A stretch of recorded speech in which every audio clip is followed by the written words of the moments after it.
मेरे प्यारे दोस्तों, आज मैं आपके लिए लेकर आ गई हूँ एयरपोर्ट की एक बम्पर वैकेंसी जिसकी आपको बहुत समय से तलाश थी। तो मेरे इस वीडियो को लास्ट तक देखिएगा और सारी बातों को ध्यान से सुनिएगा कि इसमें क्या क्या सिलेबस आने वाला है, आपका एज क्या है, आपका सिलेक्शन क्या है, सारी चीजें। क्योंकि अगर आप इस चीज को बीच में छोड़ देंगे तो आप ही को प्रॉब्लम होगी। और तो और सैलरी तो इसकी इतनी अच्छी है भाई साहब, मैं आपको क्या बताऊं। तो उस चीज को जानने के लिए मेरी वीडियो के साथ लास्ट तक बने रहिएगा और मेरे चैनल को अभी सब्सक्राइब कर दें, वरना आप बहुत ज्यादा इंपॉर्टेंट नोटिफिकेशन से चूक जाएंगे। तो ये है AAI नॉन एग्जीक्यूटिव की वैकेंसीज है, यानी कि एयरपोर्ट अथॉरिटी ऑफ इंडिया की, जिसमें यहाँ पर टोटल वैकेंसी हमारी 206 है। इसका जो स्टार्टिंग डेट था, तो जो इसकी स्टार्टिंग डेट थी अप्लाई करने की, वो 25 फरवरी से शुरू थी और जो खत्म हो रही है हमारी 24 मार्च को। और इसकी जो डेट शीट है वो जल्दी आ जाएगी, लेकिन उससे पहले हमें सारी चीजें पता होनी चाहिए। तो चलिए मैं आपको पहले बता देती हूँ कि इसमें अगर हम एज की बात करें तो इसमें एज हमारी यहाँ पर 30 साल बताई गई है। और कैंडिडेट का 12 कैंडिडेट, अगर जो भी उम्मीदवार है उसका 12th पास हो, अगर वो 12th पास है, वो ग्रेजुएट है या फिर वो उसके पास डिप्लोमा की डिग्री है, उसके पास मास्टर्स की डिग्री है, वो बीकॉम है, कुछ भी है, वो सारे लोग यहाँ पर अप्लाई कर सकते हैं। और मैंने आपको बताई, अब मैं आपको सारी चीजें डिटेल में बताती हूँ। तो सबसे पहले हम यहाँ पे बात करते हैं क्वालिफिकेशंस की, यानी कि आपके पास आपकी एजुकेशन क्वालिफिकेशन क्या होनी चाहिए। तो सबसे पहले हमारे पास पोस्ट और लेवल आता है, वो आता है सीनियर असिस्टेंट का, यानी कि हमारे पास सीनियर असिस्टेंट का आता है ऑफिशियल लैंग्वेज, जिसमें उसके पास मास्टर्स की डिग्री होनी चाहिए, हिंदी विद इंग्लिश और ग्रेजुएशन। और उसके पास मतलब इन सब चीजों में से उसके पास एक चीज होनी चाहिए। उसके बाद उसके पास आता है master in any subject, Hindi English को छोड़कर किसी भी रिकॉग्नाइज्ड यूनिवर्सिटी से। उसके बाद उसके पास कोई भी, आपके पास किसी भी सब्जेक्ट की डिग्री होनी चाहिए। और उसके बाद आपको कंप्यूटर लिटरेसी बहुत ज्यादा होनी चाहिए, क्योंकि देखा जाता है जब आपका एग्जाम होता है तो आपका कंप्यूटर बेस्ड टेस्ट होता है। उसके बाद अगर हम एक्सपीरियंस की बात करें तो जो पोस्ट क्वालिफिकेशन है वो 2 इयर्स का रेलेवेंट एक्सपीरियंस किसी भी कैंडिडेट के पास होना ही होना चाहिए। उसके बाद अगर हम बात करते हैं सीनियर असिस्टेंट की, उसके पास ग्रेजुएट विद LMV लाइसेंस होना चाहिए इन मैनेजमेंट, 2 साल का क्वालिफिकेशन होना चाहिए। सीनियर असिस्टेंट इलेक्ट्रॉनिक्स की बात करें तो इलेक्ट्रॉनिक्स या टेलीकम्युनिकेशन, रेडियो इंजीनियरिंग में डिप्लोमा होना चाहिए, 2 साल का यहाँ पे हमारा एक्सपीरियंस बताया गया। सीनियर असिस्टेंट की बात करें तो ग्रेजुएट होने चाहिए वो बीकॉम में with computer literacy test in MS office, क्योंकि यहाँ पे सीनियर असिस्टेंट इन अकाउंट्स की बात की गई है और उनका भी 2 साल का एक्सपीरियंस होना बहुत जरूरी। उसके बाद हम बात करते हैं जूनियर असिस्टेंट फायर सर्विस की, जिसमें तो यहाँ पे आप देख लेना 12th पास हो। उसके बाद आपके पास valid heavy vehicle driving license होना चाहिए। उसके बाद यहाँ पे चीजें देखिए, यहाँ पे सारी चीजें कंसिडर मतलब मेंशन करी गई है। इनमें से जो भी चीज आपके पास है तो ये आप लोग बिल्कुल परफेक्ट है अप्लाई करने के लिए। एज लिमिट मैंने आपको बता दी, यहाँ पर 30 साल है। बाकी और जो एज रिलैक्सेशन है SC ST के लिए वो यहाँ पर दिया हुआ है। उसके बाद अब मैं आपको बताती हूँ कि यहाँ पर सैलरी की क्या बात है। तो जो सीनियर असिस्टेंट है ग्रुप C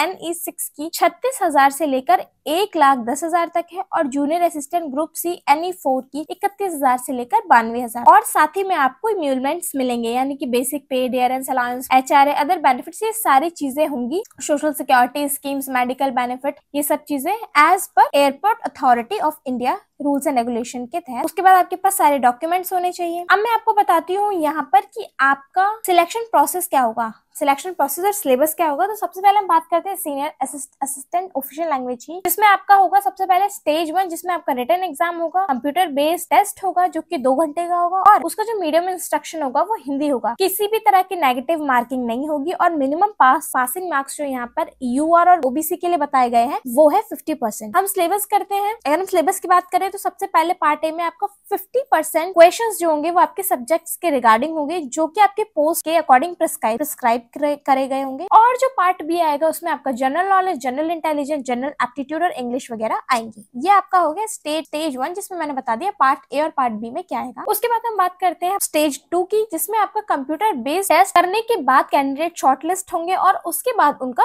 सिलेक्शन प्रोसेस होगा, जैसे कि बायोमेट्रिक, अटेंडेंस, डॉक्यूमेंट वेरिफिकेशन और computer literacy test in MS office, जो कि हिंदी में होगा। दूसरा अब हमारे पास पोस्ट है सीनियर असिस्टेंट ऑपरेशन NE की, जिसमें स्टेज 1 रिटन एग्जाम है, कंप्यूटर बेस्ड टेस्ट, वो भी ड्यूरेशन 2 घंटे, और मीडियम ऑफ इंस्ट्रक्शन इसमें हिंदी और इंग्लिश दोनों होगा। कोई नेगेटिव मार्किंग नहीं है, 50% मार्क्स आने चाहिए UR कैंडिडेट। और 40% मार्क्स आने चाहिए हमारे एसटी कैंडिडेट्स के। सिलेबस यहाँ पर वही चीजें हैं। पार्ट ए में आएगा आपके सब्जेक्ट के रिगार्डिंग और पार्ट बी में आएगा आपका general knowledge, general intelligence, general aptitude, English वगैरह। स्टेज 2 में सेम, जो लोग शॉर्टलिस्ट हो जाएंगे उनका बायोमेट्रिक अटेंडेंस और डॉक्यूमेंट वेरिफिकेशन होना के लिए आपके पास सारे डॉक्यूमेंट्स हो, इस चीज का अच्छे से ध्यान रखें। उसके बाद 3B वही है स्टेज 3 में। उसके बाद जो तीसरी है वो सीनियर असिस्टेंट इलेक्ट्रॉनिक्स की है, उनका भी सेम सारी चीजें हैं। बस यहाँ पर और थोड़े से क्राइटेरिया और एलोबरेट कर दिया गया, जिसमें मिनिमम मार्क्स जो बताए गए 50% वो UR, EWS, OBC, NCL, ESM और 40% है SC ST के लिए। इसमें जो सिलेबस है इसमें 70% जो होगा वो आपका पोस्ट के रिगार्डिंग आएगा और 30% आपका अदर आएगा, जैसे कि general knowledge, general intelligence, general aptitude, English. ठीक है, स्टेज 2 में पता ही क्या है, बायोमेट्रिक है और उसके बाद डॉक्यूमेंट है। उसके बाद स्टेज 3 में जब ये सारी चीजें आप पास कर लेते हो, जो जनरल असिस्टेंट इलेक्ट्रॉनिक्स है, जो भी कैंडिडेट शॉर्ट लिस्ट होंगे उनको फिर ट्रेनिंग के लिए भेज दिया जाएगा। ट्रेनिंग पीरियड में उनको उस ट्रेनिंग में अगर वो अच्छे से काम करते हैं तो उसके बाद उनकी वो जॉब फिक्स हो जाती है और ड्यूरिंग द ट्रेनिंग पीरियड उनको स्टिपेंड मिलेगा 25,000 का पर मंथ। और उसके बाद आता है 4th हमारी पोस्ट है सीनियर असिस्टेंट की, जिसमें वही है रिटन एग्जाम होगा कंप्यूटर बेस्ड। उसके बाद हिंदी लैंग्वेज और इंग्लिश लैंग्वेज। इसमें मिनिमम मार्क्स जो बताए गए हैं 50% है वो UR, EWS, OBC, NCL और 40% है SC SC के लिए। सिलेबस वही 70-30 का होगा। इसमें स्टेज 2 में एक चीज बढ़ गई है, बायोमेट्रिक है, डॉक्यूमेंटर, थर्ड है computer literacy test in MS office. Junior assistant का भी सेम सारी चीजें हैं, लेकिन जूनियर असिस्टेंट में हमारे यहाँ पर जो स्टेज 2 में 2 चीजें और बढ़ गई है, जिसमें हमारा आ जाता है, जिसमें हमारी 3 चीजें अलग हैं। बायोमेट्रिक और डॉक्यूमेंट तो है ही, साथ में फिजिकल मेजरमेंट और मेडिकल टेस्ट होगा, ड्राइविंग टेस्ट होगा और फिजिकल एंड्योरेंस टेस्ट होगा। और ये सब करने के बाद फिजिकल एंड्योरेंस टेस्ट में वही लोग जा सकते हैं जिन लोगों ने फिजिकल मेजरमेंट टेस्ट पास करा है, और जो ड्राइविंग टेस्ट जो पास करते हैं उन्हीं को फिजिकल एंड्योरेंस टेस्ट के लिए रेकमेंड करा जाता है। उसके बाद यहाँ पे हमारे जो फिजिकल स्टैंडर्ड बताए गए हैं मेल और फीमेल दोनों के लिए।